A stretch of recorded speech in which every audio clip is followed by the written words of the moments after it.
O Mundo de Sofia, Parte 12. Capítulo Hegel. O que é mais sensato prevalecerá. Hilde sentiu um cheiro no ar e deixou cair o fichário no chão do quarto. Ela permaneceu deitada na cama, olhando bem para o teto. Lá em cima, algo parecia caminhar em círculos. Certamente seu pai tinha conseguido deixá-la confusa. Aquele pilantra, como ele teve a ousadia! Sofia havia tentado falar diretamente com ela. Ela lhe pediu que se rebelasse contra seu próprio pai. E, de fato, conseguiu plantar uma ideia na cabeça de Hilde. Um plano. Sofia e Alberto podiam tanto quanto um fio de cabelo da cabeça do major. Mas não Hilde. Por meio dela, seria possível para Sofia aproximar-se de Albert Knegg. Ela concordava com Sofia e Alberto. Seu pai tinha ido longe demais com a brincadeira com as sombras. Ainda que ele tivesse criado Alberto e Sofia, deveria haver limites para as demonstrações de poder que ele se dava o direito de fazer. Sofia e Alberto, coitados. Eles eram tão indefesos diante da imaginação do major quanto a tela do cinema diante do projetor. Claro que Hilde iria lhe dar uma lição quando ele retornasse. Na sua mente, ela já tinha o esboço de um plano. Ela foi até a janela e deu uma olhada na baía. Já eram quase 2 horas. Ela abriu a janela e gritou na direção do atracadouro. Mamãe! Sua mãe logo apareceu. Vou levar uns sanduíches para nós daqui a 1 hora. Que tal? Ok. Vou só ler um pouco sobre Hegel. Alberto e Sofia haviam sentado novamente, cada um na sua poltrona, diante da janela que dava para o pequeno lago. George William Friedrich Hegel foi um filho legítimo do romantismo, disse Alberto. Você pode até dizer que ele acompanhou a evolução do espírito alemão. Ele nasceu em Stuttgart em 1770 e começou a estudar teologia em Tübingen, quando completou 18 anos. A partir de 1799, colaborou com Schelling em Jena, justamente quando o movimento romântico experimentava seu apogeu. Depois de atuar como docente em Jena, ele se tornou professor em Heidelberg, o núcleo do romantismo nacional na Alemanha. Por fim, ele exerceu o cargo de professor em Berlim a partir de 1818, justamente quando a cidade tinha se transformado numa espécie de centro intelectual da Alemanha. Em novembro de 1831, ele morreu de cólera, mas o hegelianismo já havia se espalhado por quase todas as universidades alemãs. Ele presenciou o que aconteceu de mais importante naquela época, então? Sim, e isso vale para a sua filosofia. Hegel reuniu e desenvolveu as principais ideias que haviam surgido entre os românticos. Mas ele também era um crítico severo, por exemplo, da filosofia de Schelling. O que ele via de errado em Schelling? Tanto Schelling como os demais românticos tinham dito que a razão mais profunda da existência seria o chamado espírito do mundo. Hegel também emprega a expressão espírito do mundo, mas lhe dá um novo significado. Quando Hegel menciona o espírito do mundo, ou a razão do mundo, ele está se referindo ao somatório de todas as manifestações humanas, pois apenas o homem possui um espírito. Nesse sentido, ele pode falar da marcha de um espírito do mundo ao longo da história. Apenas não devemos esquecer que ele está se referindo à vida humana, aos pensamentos humanos e à cultura humana.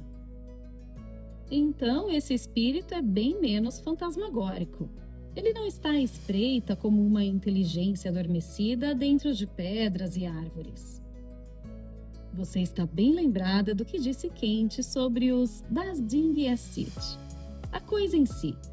Ainda que ele rejeitasse o fato de o homem ter um conhecimento claro dos segredos mais profundos da natureza, dizia que existe um tipo de verdade irrevelada. Hegel dizia que a verdade é subjetiva. Com isso, também contestava a existência de qualquer verdade acima ou fora da razão humana. Todo conhecimento é um conhecimento humano, afirmou ele. Ele queria que a filosofia pusesse de novo os pés no chão, certo? Sim, você pode falar dessa forma. Se bem que a filosofia de Hegel é tão diversificada e tão nuançada que por vezes teremos que ser bem específicos em alguns dos tópicos principais. É quase uma precisão dizer que Hegel tinha sua própria filosofia. O que chamamos de filosofia de Hegel é primeiramente um método de compreender o curso da história. Por isso, não é possível falar de Hegel sem falar da história da humanidade. A filosofia de Hegel não nos ensina coisa alguma sobre a natureza interior da existência, mas nos ensina a pensar de maneira extremamente rica. E isso talvez seja bastante. Comum a todos os sistemas filosóficos antes de Hegel era a tentativa de estabelecer critérios eternos para o que os homens podem saber sobre o mundo. Isso valia indistintamente para Descartes, Spinoza, Hume e Kant, por exemplo. Cada um deles havia tentado investigar quais os fundamentos do conhecimento humano. Mas eles sempre se expressaram com pressupostos atemporais para o conhecimento do homem sobre o mundo. Mas não é esse o dever do filósofo? Hegel dizia que isso não é possível. Ele achava que os fundamentos do conhecimento humano mudam de geração para geração. Portanto, não existem verdades eternas. Não existe uma razão atemporal. O único ponto fixo em que a filosofia pode se apoiar é a própria história. Não, é melhor você explicar isso aí. Se a história está em permanente transformação, como pode ser um ponto fixo? Um rio também está em permanente transformação, mas isso não significa que você não possa falar sobre ele. Contudo, não pode afirmar em que local do vale o rio seria mais verdadeiro. Não, porque o rio será sempre um rio ao longo de todo o seu leito. Para Hegel, a história era como um curso de um rio. Cada mínimo movimento da água em algum ponto do fluxo é, na verdade, determinado pela correnteza e pelo movimento das águas rio acima. Mas também são importantes as pedras e as curvas do trecho que você estiver observando. Acho que compreendi. Até a história do pensamento, ou a história da razão, é como um curso de um rio. Lá estão contidas as cachoeiras de pensamentos tradicionais de pessoas que viveram antes do nosso tempo, assim como as condições vigentes na nossa contemporaneidade, que determinam a nossa maneira de pensar. Você não pode, portanto, sustentar que um determinado pensamento esteja certo para sempre, por toda a eternidade, mas ele pode estar correto aqui e agora. Isso não significaria dizer que tudo estaria meio certo ou tudo estaria meio errado? Não, mas tudo pode estar certo ou errado em relação a um contexto histórico. Se agora, em 1990, você defender a escravidão, na melhor das hipóteses, vão rir de você. Mas isso não soaria incorreto 2.500 anos atrás. Naquela época, já havia vozes progressistas contrárias à escravidão, convém ressaltar. Mas podemos recorrer a um exemplo mais recente. Não era tão insensato devastar grandes áreas de florestas para deixar a terra limpa para a lavoura. Agir assim é terrivelmente insensato hoje em dia. Nós temos uma compreensão diferente e melhor para fazer essa reflexão. Ah, agora sim eu entendi. Também no que concerne à reflexão filosófica, Hegel apontou como a razão é dinâmica. Sim, ela é um processo. E verdade é o nome que damos a esse processo. Não existem critérios além do processo histórico capazes de determinar o que é mais verdadeiro ou mais sensato. Exemplos, por favor. Você não pode simplesmente pensar pensamentos diferentes, sejam eles da Antiguidade, da Idade Média, da Renascença ou do Iluminismo, e dizer que eles estavam certos ou errados. Portanto, jamais pode afirmar que Platão estava errado e Aristóteles certo. Também não pode dizer que Hume estava errado enquanto Kant ou Schelling estavam certos. Essa é uma maneira ahistórica de pensar. Isso não me soa bem mesmo. Você também não pode, de jeito nenhum, separar um filósofo ou mesmo qualquer pensamento, falando em linhas gerais, do contexto histórico desse filósofo ou desse pensamento. Mas, e agora estamos nos aproximando de um novo ponto. Como há sempre coisas novas surgindo, a razão é progressiva. Isso quer dizer que o conhecimento está em constante movimento adiante e acompanha o progresso humano. Ele marcha com a história. Então, talvez a filosofia quente esteja mais correta que a de Platão, afinal. Sim, o espírito do mundo se desenvolveu, se ampliou, desde Platão até Kant. Isso era de esperar. Se retornarmos à metáfora do rio, podemos dizer que ele recebeu água de mais afluentes. Passaram-se, afinal, mais de 2000 anos. Kant não deve esperar de sua verdade fique estática em alguma curva do rio como as rochas imóveis que lá estão. E o pensamento de Kant será retrabalhado mais à frente. Sua razão também estará exposta a críticas das gerações seguintes. E foi exatamente isso que aconteceu. Mas esse rio de que estamos falando... Sim? Para onde ele corre? Hegel achava que o espírito do mundo está em constante desenvolvimento rumo a uma consciência cada vez maior de si mesmo. Assim acontece também com o rio, cujas margens ficam cada vez mais largas à medida que ele se aproxima do mar. Segundo Hegel, a história trata do longo despertar do espírito do mundo para a consciência de si mesmo. O mundo permanecerá aqui, mas através da cultura do progresso humano, o espírito do mundo fica cada vez mais consciente de suas qualidades. Como ele podia ter tanta certeza disso? Ele afirma que isso é uma realidade histórica. Não se trata, portanto, de uma espécie de profecia. Quem quer que estude história verá que a humanidade caminha rumo a um autoconhecimento e a um autodesenvolvimento, cada vez maiores. Segundo Hegel, um estudo da história demonstra que a humanidade avança a passo firme para mais racionalidade e liberdade. Mesmo que enfrente alguns contratempos, o percurso da história será sempre adiante. Dizemos que a história escreve a si mesma, possui um propósito definido. A evolução continua, então. Que bom! Sim, a história é como uma única e longa corrente de pensamentos, embora esteja sujeita a determinadas regras, segundo Hegel. Alguém que estude história com profundidade vai notar que um pensamento se estabelece embasado em outros pensamentos estabelecidos anteriormente. Mas, assim que se firma, um novo pensamento será imediatamente contestado por outro, ainda mais recente. Surge então um terceiro pensamento que aproveita o que há de melhor dos outros dois pontos de vista que o precederam. A isso Hegel chamou de evolução dialética. Você me daria um exemplo? Os pré-socráticos, você deve lembrar, discutiram a questão da substância primordial e suas transformações. Acho que me lembro. Mas depois, os eleatas disseram que qualquer transformação, na verdade, seria impossível. Eles se obrigaram a negar todas as transformações que percebiam, ainda que os seus sentidos as registrassem muito bem. Os eleatas afirmavam isso peremptoriamente, e esse ponto de vista Hegel chamou de posição.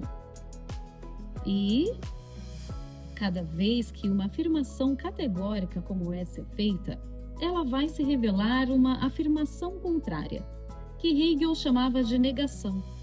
A negação para a filosofia dos eleatas veio de Heráclito, para quem tudo flui. Estabeleceu-se então uma tensão entre duas visões diametralmente diferentes. Mas essa tensão foi anulada quando Empédocles apontou que ambas estavam um pouco certas e um pouco erradas. Está ficando mais claro. Os eleatas estavam certos ao afirmar que nada se transforma de verdade, mas não estavam certos quando diziam que não podemos confiar nos nossos sentidos. Heráclito acertou ao dizer que podemos confiar nos nossos sentidos. mas errou ao crer que tudo flui, pois havia várias e não apenas uma substância fundamental. A composição pode se alterar, mas não a substância em si. Exato. O ponto de vista de Empédocles, que o elabora a partir dos dois pontos de vista opostos, é chamado por Hegel de negação da negação. Mas que nome, hein? Ele denominou os 3 estágios do conhecimento de tese, antítese e síntese.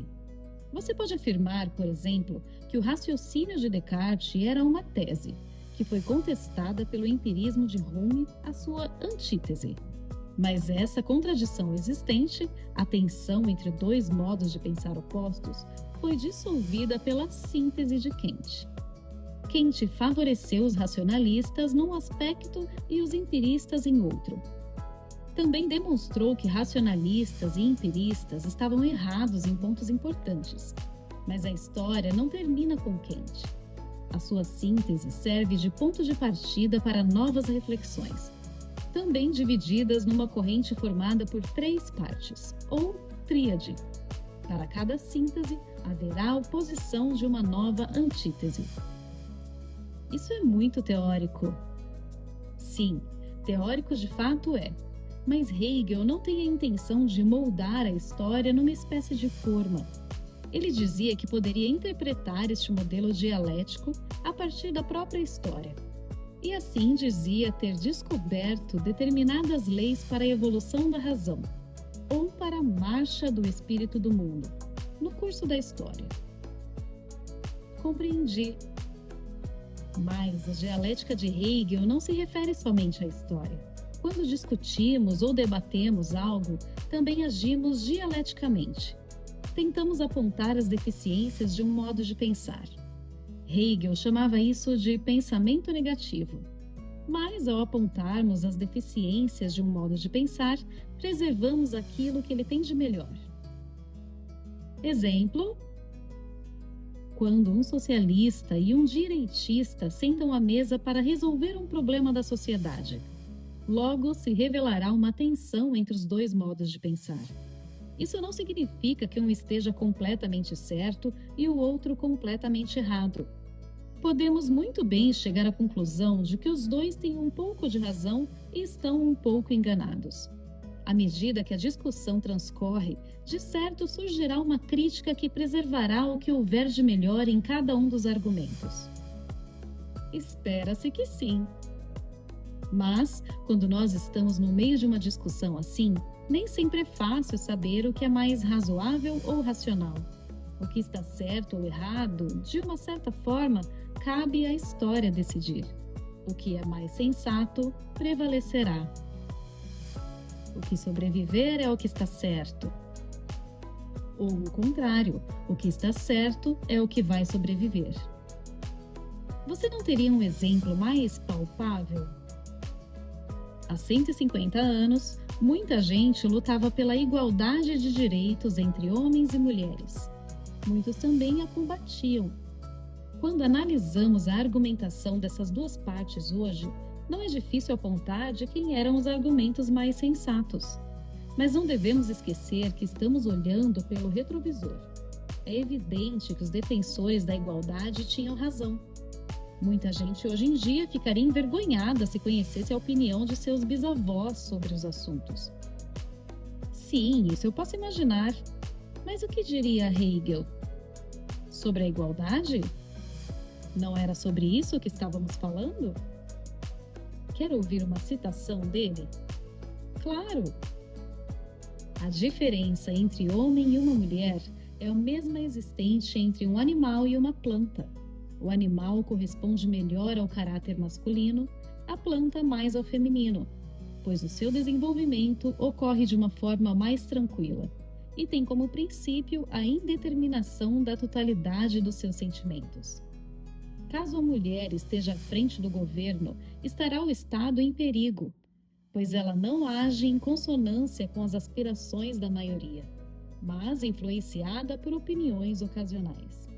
A formação das mulheres ocorre, não se sabe bem como, à semelhança da nossa respiração.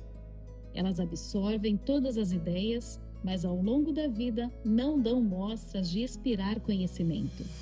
O homem, ao contrário, precisa galgar a sua posição por meio dos seus pensamentos e de grandes habilidades técnicas. Obrigada, já chega. Não quero mais ouvir citações como essa. Mas essa citação é um exemplo magnífico da percepção de que aquilo que é sensato está em constante mutação. Ela também mostra que Hegel era um produto típico da sua época, assim como nós somos da nossa. Nossas percepções óbvias não vão resistir ao teste da história. Você tem algum exemplo? Não, eu não tenho exemplo nenhum. Como não? Porque aí eu iria mencionar algo que ainda está em vias de se transformar. Não poderia afirmar, por exemplo, que dirigir automóveis é estúpido porque polui a natureza. Muitas pessoas até já afirmam isso, mas de todo modo não seria um bom exemplo para se dar aqui. Mas a história vai mostrar que muito do que vivemos hoje em dia, como obviedade gritantes, não conseguirá passar no seu teste. Compreendi. Além disso, podemos notar algo mais.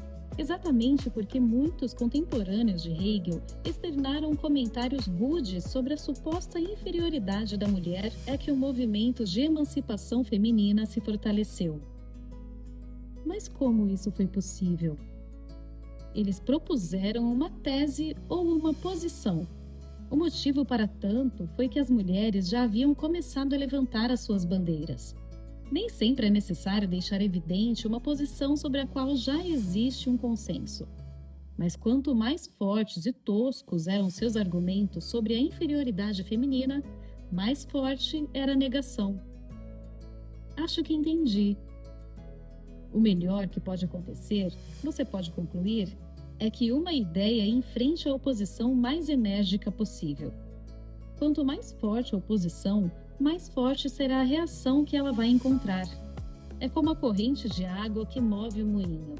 Quanto mais forte ela for, mais rápido ele vai girar. Eu acho que o meu moinho está girando bem rápido depois disso. Também, do ponto de vista lógico ou filosófico, frequentemente há uma tensão dialética entre dois conceitos. Por favor, exemplos. Se eu abordar o conceito de ser, não tenho como evitar a abordagem do conceito oposto, isto é, o não ser. Não se pode refletir sobre a existência sem considerar que, no instante seguinte, pode-se deixar de existir. A tensão entre o ser e o não ser é solucionada pelo conceito de transição. Para que algo exista, é necessário que transite a um só tempo entre o ser e o não ser. Entendi. A razão de Hegel é uma razão dinâmica. Como a realidade está impregnada de contradições, a descrição dessa realidade deve obrigatoriamente dar lugar a elas. Aqui temos um exemplo. Disse que o físico Niels Bohr tinha uma ferradura pendurada na porta de entrada da sua casa. Para dar sorte. Mas isso é uma superstição. E Niels Bohr era tudo menos supersticioso. Certo dia, ao receber a visita de um amigo, ele ouviu o seguinte comentário: "Mas você não acredita nessas coisas?" "Não", respondeu Bohr. "Mas ouvi dizer que mesmo assim isso funciona." Perdi o fio da meada. A resposta foi bastante dialética. Alguns diriam até que foi contraditória. Niels Bohr, a exemplo do poeta norueguês Vind, era conhecido por sua visão dualista do mundo. Certa vez ele disse que existiam dois tipos de verdades. Existiam as verdades superficiais, cujos opostos estavam obviamente errados, mas também existiam as verdades mais profundas, cujos opostos estavam tão corretos quanto elas mesmas. Que tipos de verdades seriam essas? Se eu, por exemplo, disser que a vida é curta, concordo. Mas, em outra circunstância, posso abrir os braços e dizer que a vida é longa. Você tem razão. De certa forma, isso também é verdade. Para terminar, você vai ouvir um exemplo de como uma tensão dialética pode liberar uma ação espontânea que leva a uma mudança repentina. Vamos lá! Imagine uma garotinha que sempre diz assim para sua mãe: "Sim, mamãe. Certo, mamãe. Como você quiser, mamãe. Já vou fazer isso, mamãe." Chego a sentir calafrio só de imaginar.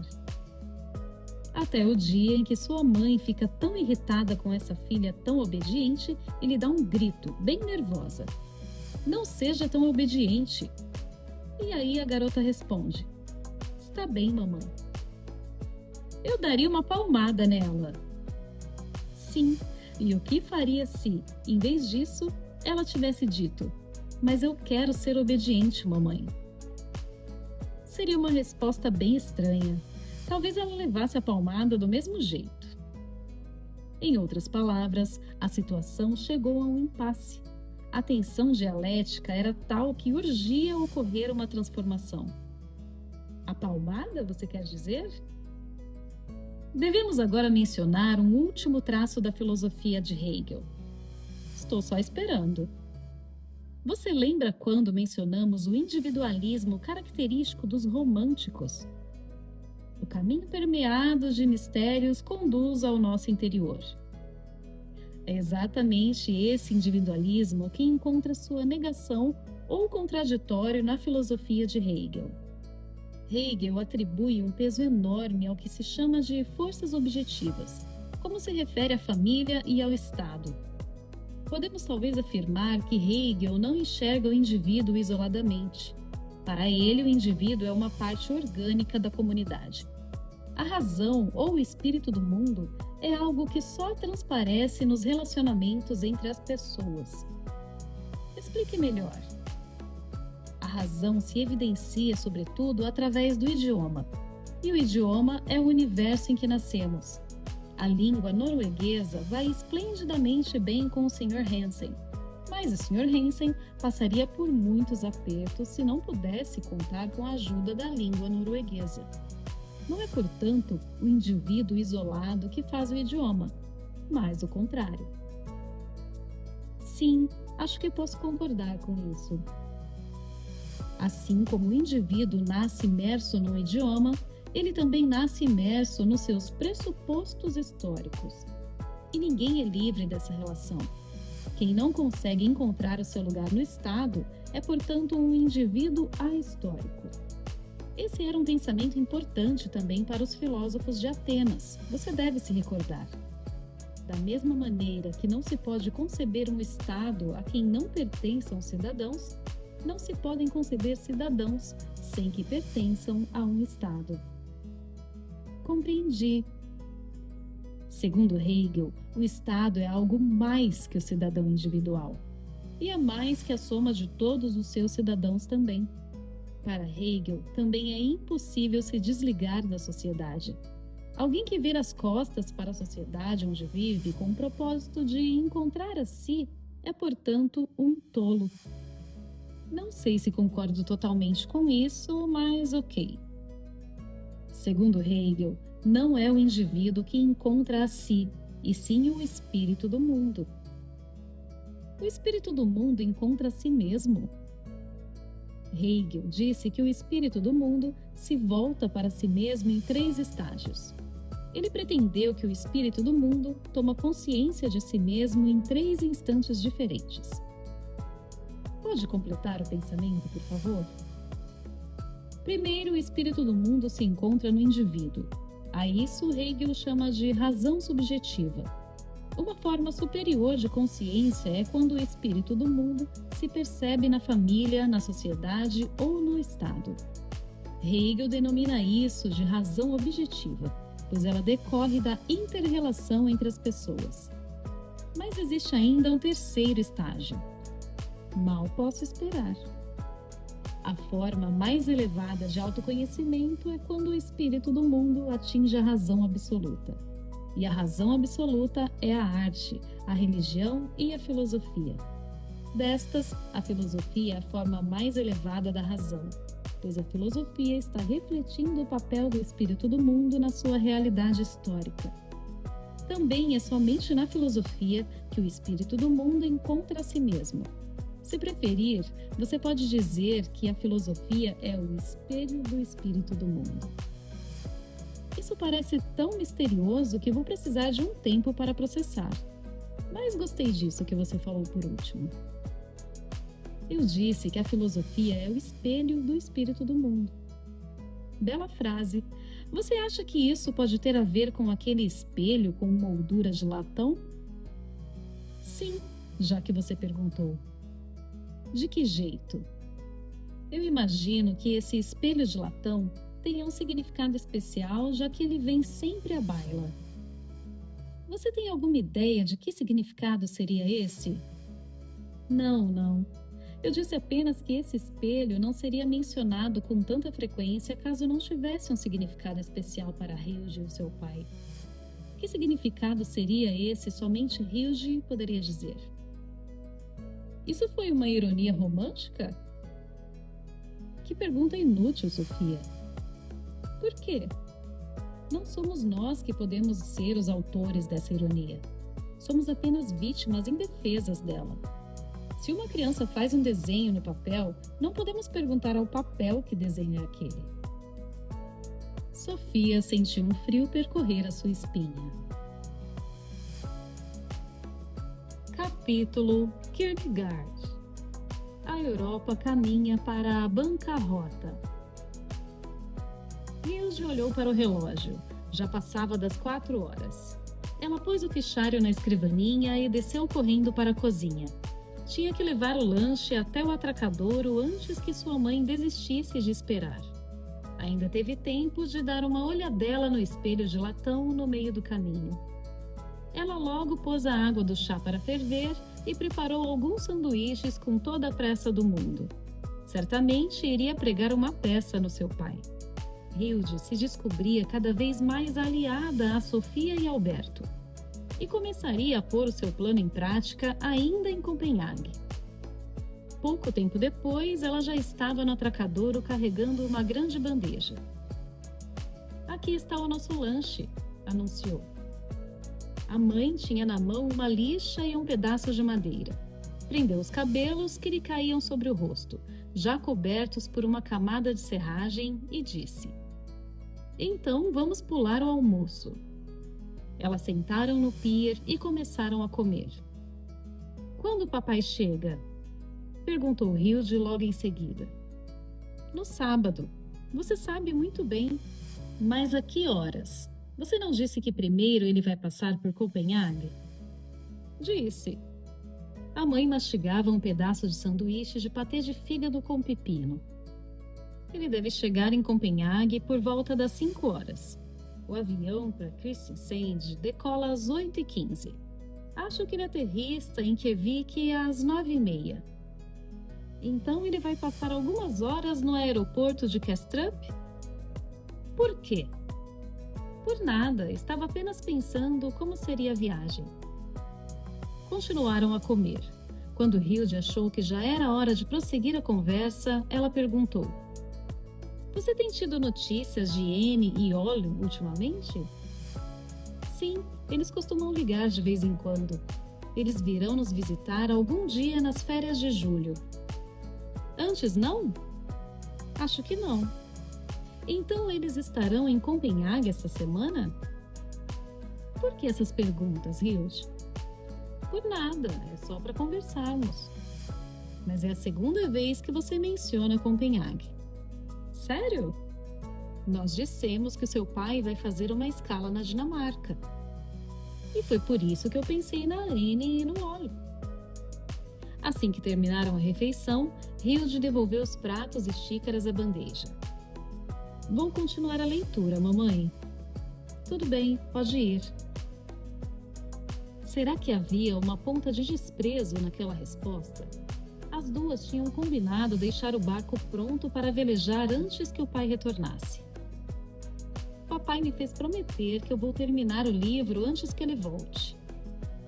Acho estranho ele querer controlar as coisas aqui em casa."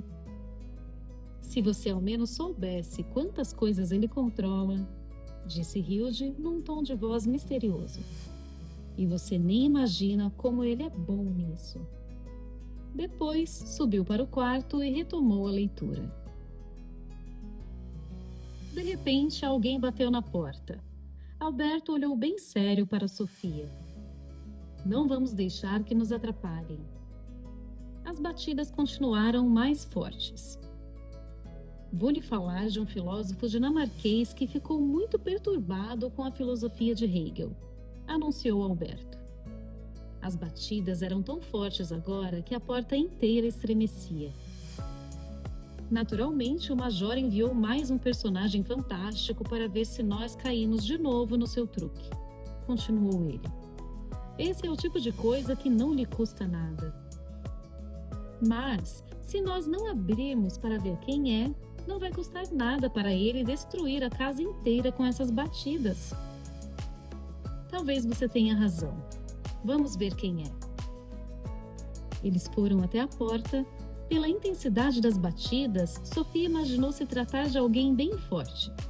Mas, na escada do lado de fora, havia apenas uma garotinha com um vestido florido de verão e um cabelo louro, comprido e liso. Em cada mão ela trazia um pequeno frasco. Um era vermelho e o outro era azul. Olá, disse Sofia. Quem é você? Eu me chamo Alice, disse a garota timidamente. Como eu pensava, disse Alberto, balançando a cabeça. Alice no País das Maravilhas.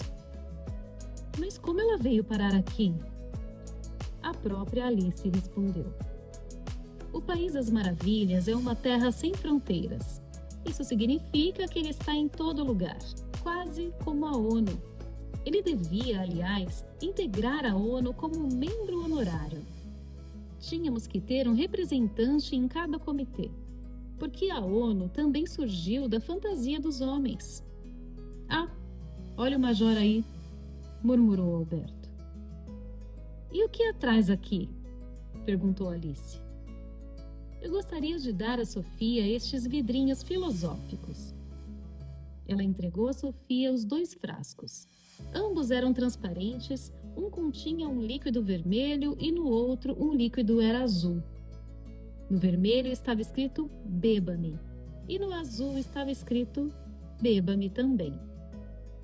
No instante seguinte, um coelho branco passou correndo na frente da cabana. Ele se erguia sobre 2 patas e vestia um paletó com colete. Quando estava bem diante da porta, tirou um relógio da algibeira e disse: É tarde, é tarde, é tarde. Depois disso, continuou a correr. Alice se pôs a persegui-lo, mas, antes de partir, voltou-se para eles, cumprimentou-os e disse: Vai começar tudo de novo. Mande lembranças para Diná e para a rainha, gritou Sofia, pois Alice já saíra em disparada.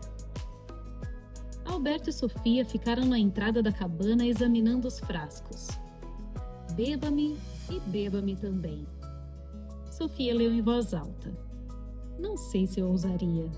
Talvez seja veneno. Alberto fez de conta que não ouviu. Foi o Major que os enviou, e tudo que parte dele é pura consciência. Esses líquidos não passam de suco de imaginação. Sofia tirou a rolha do frasco vermelho e, com cuidado, aproximou da boca. O líquido era adocicado e tinha um sabor esquisito, mas não era só isso. Ao mesmo tempo, algo estranho começou a acontecer com as coisas ao seu redor. Foi como se o lago, a floresta e a cabana passassem a flutuar. Depois foi como se tudo fundisse numa só pessoa, e essa pessoa era a própria Sofia. Ela lançou um olhar para Alberto, mas era também como se ele fosse parte da sua alma. Que estranho, disse ela. Eu continuo vendo tudo como antes, mas agora é como se tudo estivesse interligado. Sinto que tudo é uma única consciência. Alberto concordou com a cabeça, mas Sofia teve a impressão de que era ela mesma quem fazia aquele gesto. É o panteísmo ou a filosofia unicista, disse ele. É o espírito do mundo dos românticos. Eles também experimentavam tudo como um imenso eu. Também é Hegel que não enxergava só o indivíduo e via tudo como uma expressão unitária da razão do mundo. Devo beber o líquido do outro frasco também? É o que diz o rótulo. Sofia destampou o frasco azul e bebeu todo o seu conteúdo de um só gole. Era um gosto mais refrescante e ácido do que o líquido do frasco vermelho. Mas dessa vez também tudo ao seu redor se transformou bruscamente. Alguns segundos depois, o efeito da bebida vermelha havia cessado, de modo que as coisas pareciam ter voltado aos seus lugares.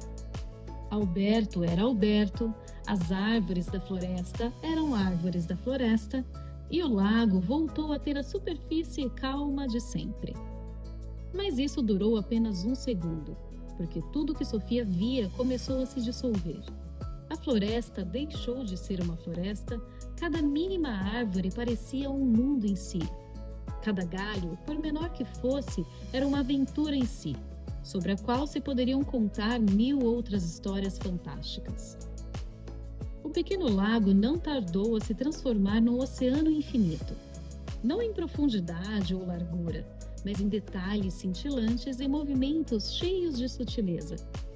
Sofia sentiu que poderia passar uma vida inteira apenas descrevendo aquele cenário, pois, mesmo quando a vida inteira cessasse de existir, ele continuaria a ser um mistério insondável.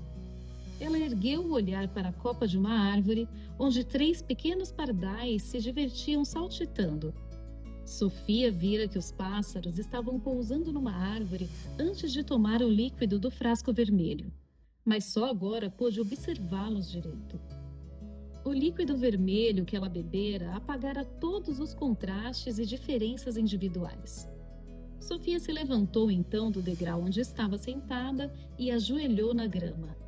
Ela descobriu um mundo novo, quase como quando se mergulha pela primeira vez nas profundezas do mar com os olhos abertos.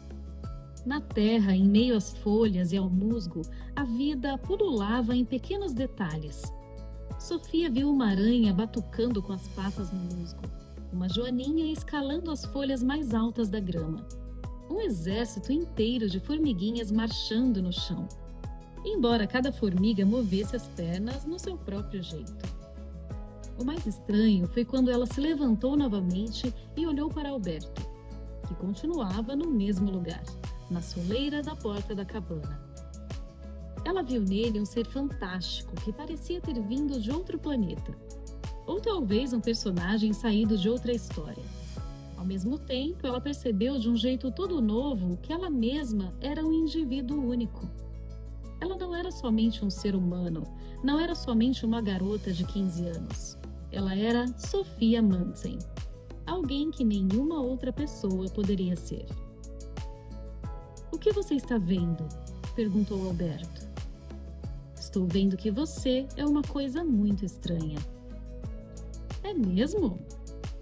"Acho que jamais vou compreender como é ser outra pessoa. Nenhuma pessoa nesse mundo é igual a outra." "E o que você viu na floresta?" "Ela não é mais como era antes.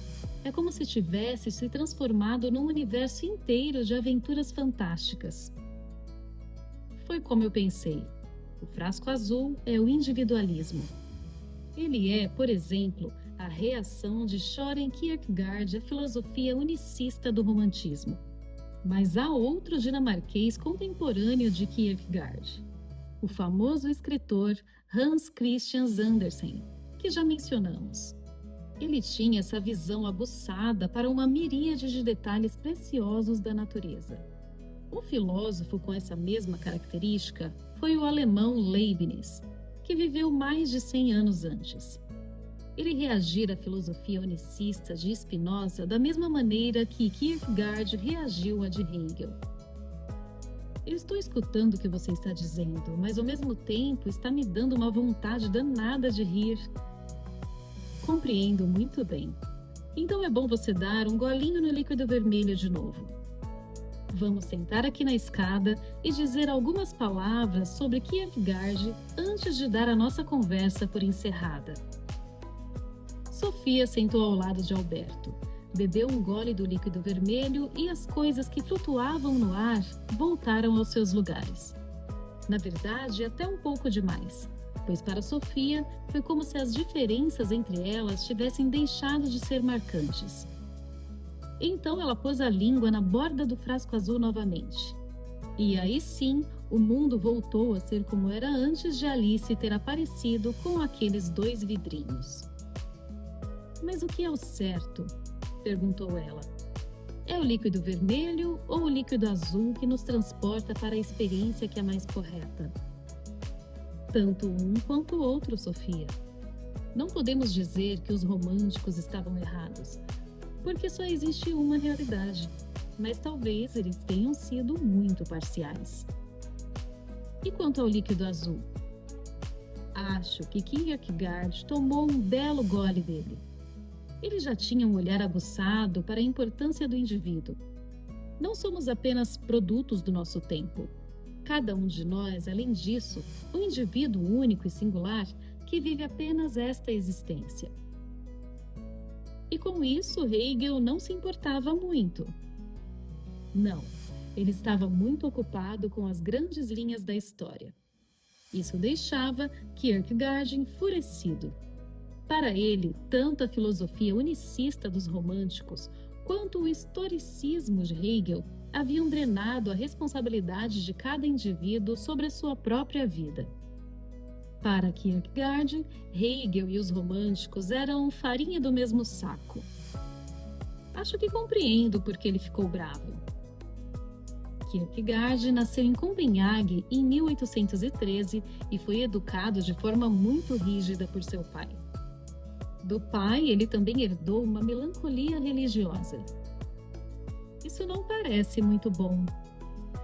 Exatamente por causa dessa melancolia, ele se sentiu compelido a romper o seu noivado, o que não foi bem aceito pelos cidadãos de Copenhague.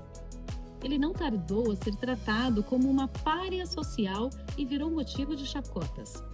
Mas também não tardou a dar o troco. Cada vez mais ele se tornou aquilo que Ibsen chamou de o inimigo do povo. Por causa de um noivado desmanchado? Não apenas por isso. Especialmente no fim da vida, Kierkegaard tornou-se um crítico ácido da cultura do seu tempo. Toda a Europa caminha para a bancarrota, disse ele. Ele quis deixar bem claro que vivia uma época sem paixão e engajamento. Sua crítica dirigia-se sobretudo à inércia dentro da igreja, em particular ao que nos referimos como cristãos de domingo. Hoje em dia é mais comum falarmos dos cristãos da crisma. A maioria só aceita ser crismada por causa dos presentes. Você compreendeu o ponto. Para Kierkegaard, o cristianismo era ao mesmo tempo tão arrebatador e tão contrário à razão que só podia ser ou isto ou aquilo. Não era possível ser cristão só um pouco ou até certo ponto, pois Jesus ressuscitou no 3º dia ou não. E se ele realmente voltou dos mortos, se realmente morreu por nossos pecados, isso é algo tão avassalador que deveria nortear toda a nossa vida. Entendi. Mas aí, Kierkegaard descobriu que tanto a igreja quanto a maioria dos seus contemporâneos tinham uma postura muito flexível sobre as questões religiosas. Para ele mesmo, religião e razão eram como fogo e água. Não basta crer que o cristianismo é verdadeiro. A verdadeira fé cristã implica seguir os passos de Cristo. E o que isso tinha a ver com Hegel? Opa, espere! Talvez tenhamos começado pelo lado errado. Então, por favor, engate a ré e comece do começo. Kierkegaard começou a estudar teologia muito cedo, aos 17 anos, mas com o tempo ele ficou cada vez mais interessado nas questões filosóficas. Aos 28, ele concluiu seu mestrado com a tese sobre o conceito de ironia. Nela, ele acerta as contas com a ironia romântica e a maneira irresponsável como os românticos brincam com a ilusão. A essa forma de ironia, ele contrapõe a ironia socrática. Como sabemos, Sócrates também empregava a ironia como recurso filosófico, porém com propósitos bem mais sérios. Ao contrário dos românticos, Sócrates era, como Kierkegaard denominou, um pensador existencial. Isto é, um pensador que transporta sua existência inteira para os domínios da sua reflexão filosófica. Sei. Depois do rompimento do noivado em 1841, Kierkegaard viaja para Berlim, onde assiste à conferência de Schelling, entre outros filósofos. Ele chegou a encontrar Hegel? Não, Hegel morrera havia 10 anos. Mas o espírito da sua filosofia predominava em Berlim e também em grande parte da Europa. Seu sistema passou a ser utilizado como uma espécie de explicação genérica para todos os tipos possíveis de questionamento. Kierkegaard observou que tais verdades objetivas, das quais a filosofia hegeliana se ocupava, eram inteiramente irrelevantes para responder aos dilemas existencialistas que afligem o indivíduo. Qual verdade seria relevante, então? Mais importante do que encontrar a verdade, com V maiúsculo, para Kierkegaard era preciso encontrar as verdades que sejam importantes para a vida de cada indivíduo. É importante encontrar a verdade para mim. Assim ele contrapõe as duas instâncias, o indivíduo, a quem chama de o simples, e o sistema. Kierkegaard dizia que Hegel havia esquecido que ele próprio era um ser humano. Ele escreveu essa diátribe contra o típico professor hegeliano. Enquanto o honrado e especulativo senhor professor explica toda a existência, distraidamente se esquece até do próprio nome. Esquece-se de que é um ser humano, uma pessoa de carne e osso, e não um fantástico trecho de 3/8 de um parágrafo. E o que é o ser humano, segundo Kierkegaard? Você não pode responder essa pergunta em toda a sua magnitude. Uma descrição abrangente da natureza humana ou do ser humano é para Kierkegaard totalmente desimportante. A existência do indivíduo é o que conta. E as pessoas não vivem sua própria existência sentadas atrás de uma escrivaninha.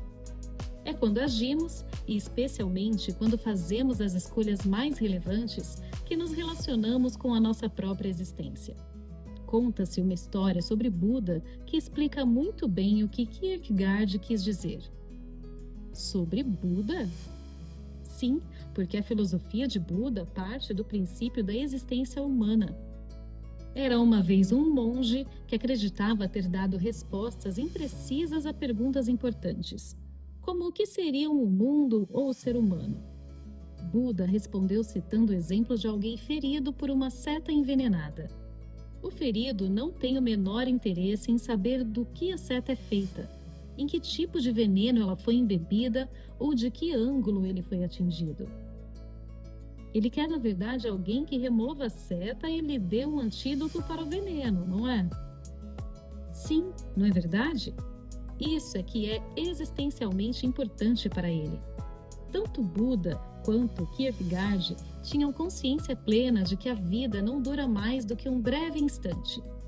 Ou, como já se disse, não se espera de um homem que fique sentado atrás de uma escrivaninha especulando sobre a natureza do espírito do mundo.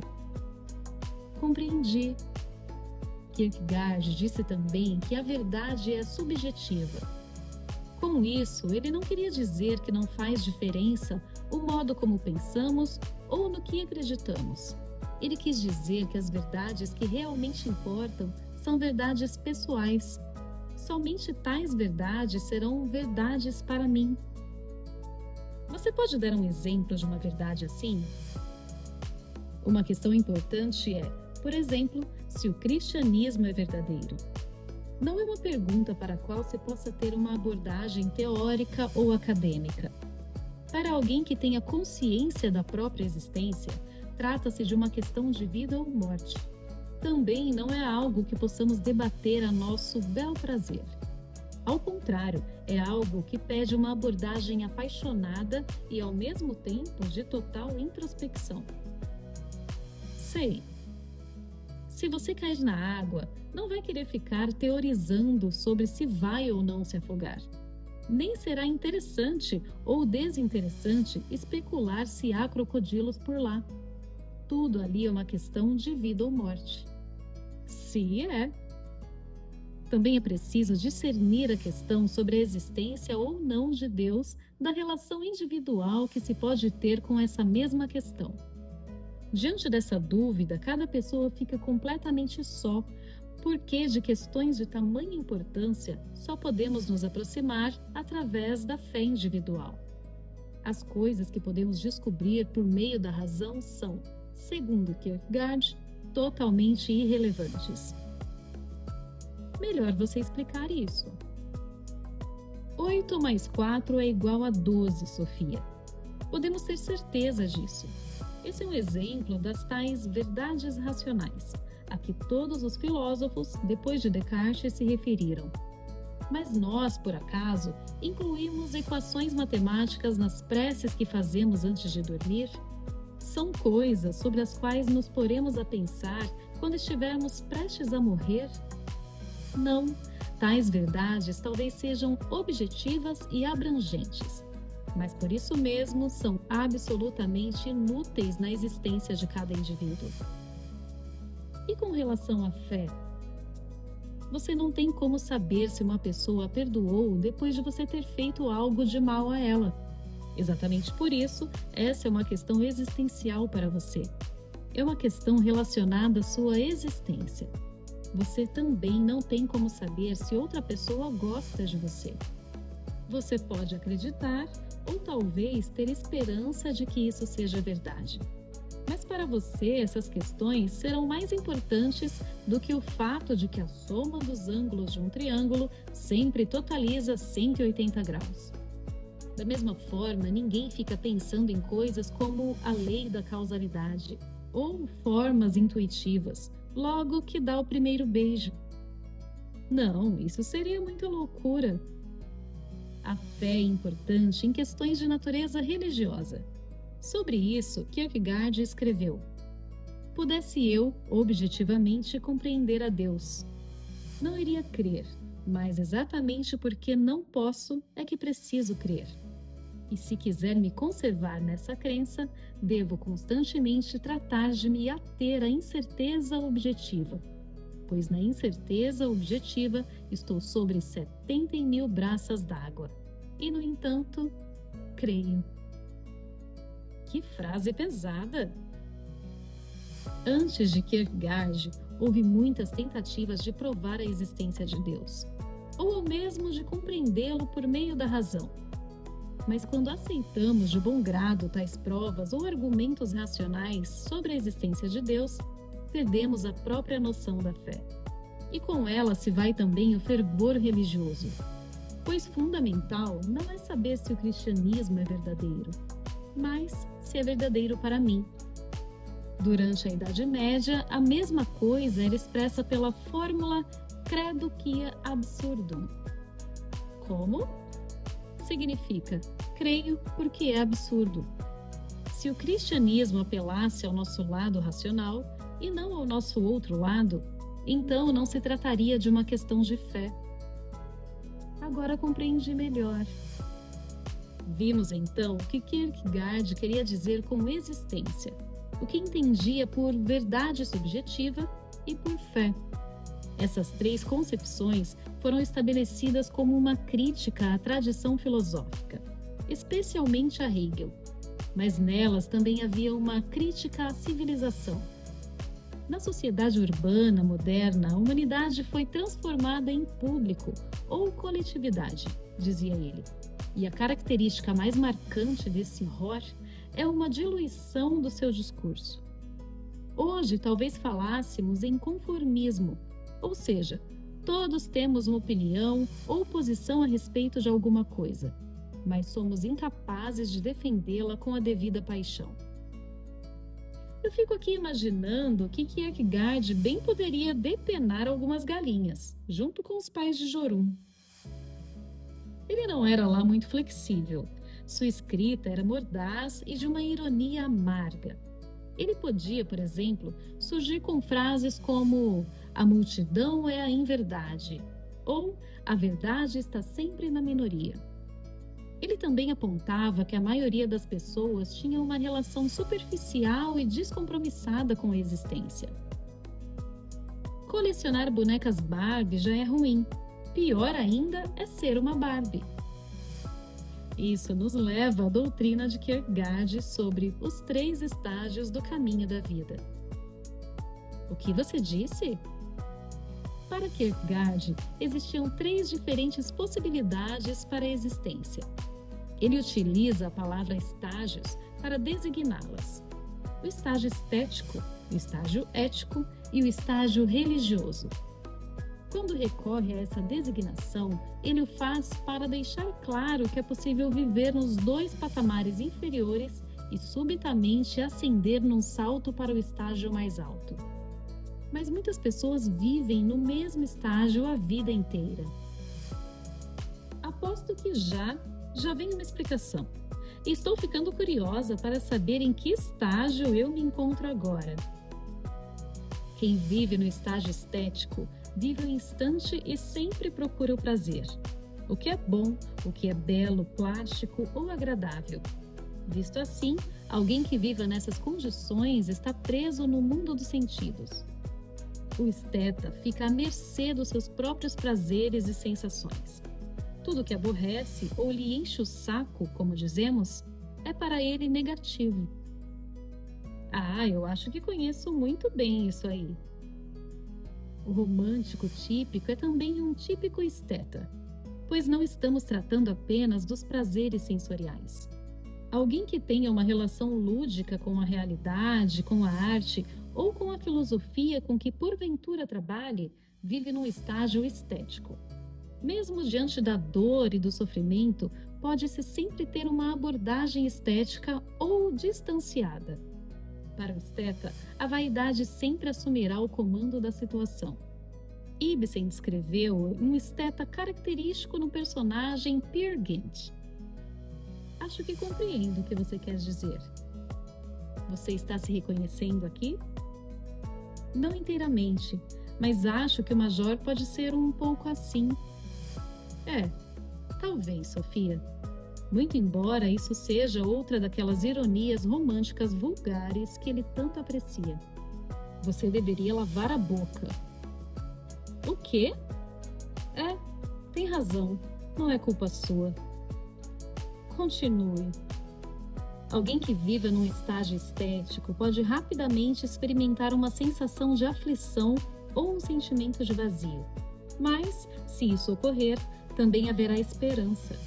Segundo Kierkegaard, a angústia é algo quase positivo. É a expressão de que esse alguém atravessa uma situação existencial. Assim ele, o esteta, poderá enfim dar aquele salto e ascender para um estágio superior. Mas esse salto ou acontece ou não. Não adianta se angustiar, estar prestes a dar este salto e não dá-lo. Novamente falamos de uma situação que envolve escolhas. Ou isto ou aquilo. Só que ninguém mais poderá dar esse salto por você. É você somente quem deverá escolher por e para si. É como quando alguém quer largar a bebida ou as drogas. Talvez. Quando Kierkegaard descreve essa instância decisória, ele evoca o dizer de Sócrates: a fonte de todo conhecimento verdadeiro é o nosso interior. Da mesma forma, as escolhas que permitem ao homem saltar do estágio estético ou ético para o estágio religioso devem vir do seu íntimo. Ibsen também retrata isso em Peer Gynt. Outra descrição magistral de como as escolhas existenciais brotam no interior do ser humano, em meio às dúvidas e carências, nos dá o escritor russo Dostoiévski. Na melhor das hipóteses, as pessoas podem escolher outra condição de vida. E assim, talvez, passem a viver no estágio ético. Esse estágio é marcado pela seriedade e pelas escolhas consistentes, feitas segundo avaliações morais. Essa condição lembra um pouco a ética do dever de Kant. Procuramos viver segundo a lei moral. Como Kant, Kierkegaard dirige a sua atenção para o temperamento humano. O essencial não é, necessariamente, aquilo que se considera certo ou errado. O essencial são as escolhas que se fazem em relação àquilo que é certo ou errado. Os estetas, por exemplo, só se ocupam do que é divertido ou entediante. Mas não corremos o risco de nos tornarmos sérios demais se vivermos deste modo? Claro, segundo Kierkegaard, o estágio ético não é de forma alguma tranquilizador. Mesmo o homem mais sério eventualmente se cansará de tanto zelo e dedicação. Muitas pessoas podem ter essa reação de fadiga quando envelhecem. Alguns podem retornar à vida lúdica no estágio estético, mas alguns dão um novo salto para o estágio religioso. Eles ousam dar o salto rumo às 70 mil braças d'água da fé. Escolhem a fé ao invés do prazer sensorial e do dever ético. E mesmo que, na expressão de Kierkegaard, seja terrível estar à mercê das mãos vivas de Deus, é aí que os homens encontram a verdadeira consolação. O cristianismo, portanto. Sim, para Kierkegaard, o estágio religioso era o cristianismo. Mas isso teve uma grande importância também para os pensadores não cristãos. No século XX, surgiu uma filosofia da existência, que foi inspirada nesse filósofo dinamarquês. Sofia finalmente olhou para o relógio. Já são quase 7. Tenho que ir voando para casa, senão minha mãe vai enlouquecer. Ela se despediu do seu professor de filosofia com um aceno e saiu correndo na direção do lago onde estava ancorado o bote com os remos.